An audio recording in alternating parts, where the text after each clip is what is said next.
Dr. Jim Ewing here. This is your number one source for learning the latest on how to teach English language learners in all subjects, including math.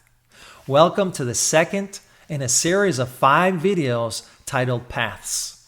The P stands for positioning, and that was our last video. So if you didn't get a chance to watch that, I suggest you do that. In the first video, we talked about the importance of positioning our multilingual learners to be successful. Notice I use the term multilingual learners and not English language learners. And so, once again, if you didn't get a chance, I suggest you go back and watch that video. You'll also have the opportunity to learn a lesson in Spanish. And it's just really short, but that way you can empathize with our multilingual students. Today we're going to talk about access.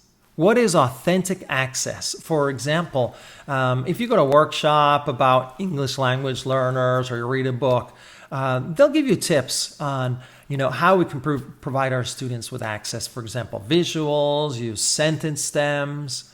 But today we're going to talk about authentic access, and we're going to go deeper than that.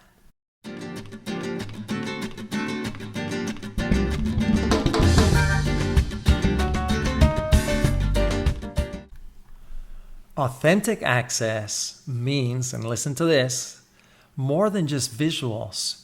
We want our multilingual learners to visualize themselves in our curriculum. That's right. Can our multilingual learners visualize themselves in our curriculum? In the word problems we ask, in our classroom, and also even in the books that we read to them.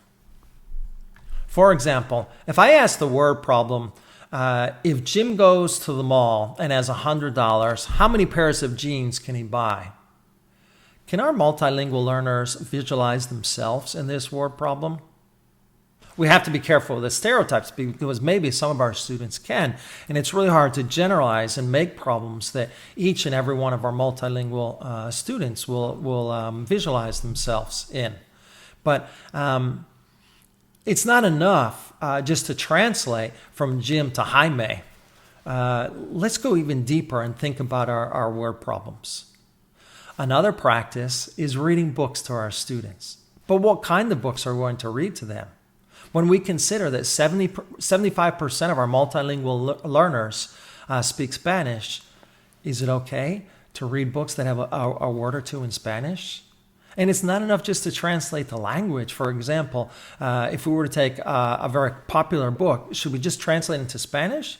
But we also need to translate the culture.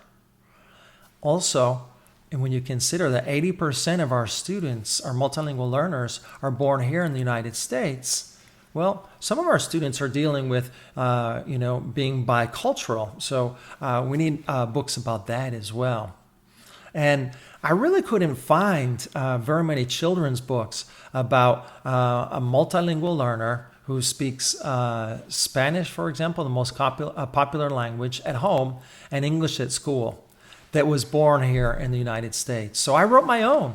It's called Juan Jose, You Are Especial. And this story is about a boy, and it's just one story. We need many, many more like this. We have to be careful with stereotypes again. We can't generalize this to all of our multilingual learners. But this particular boy likes pizza. He likes pizza because he was born here in the United States. He often eats pizza in school. But at home, his favorite food is enchiladas verdes.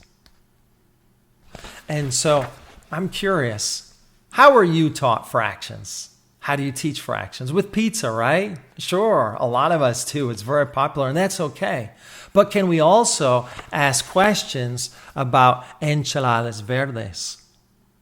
And ask fraction problems about enchiladas verdes so we can position our students to be successful, so they can visualize themselves in the mirror, if you will.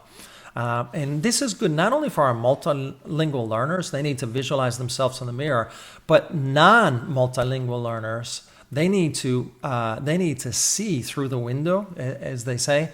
They need to see representation of multilingual learners.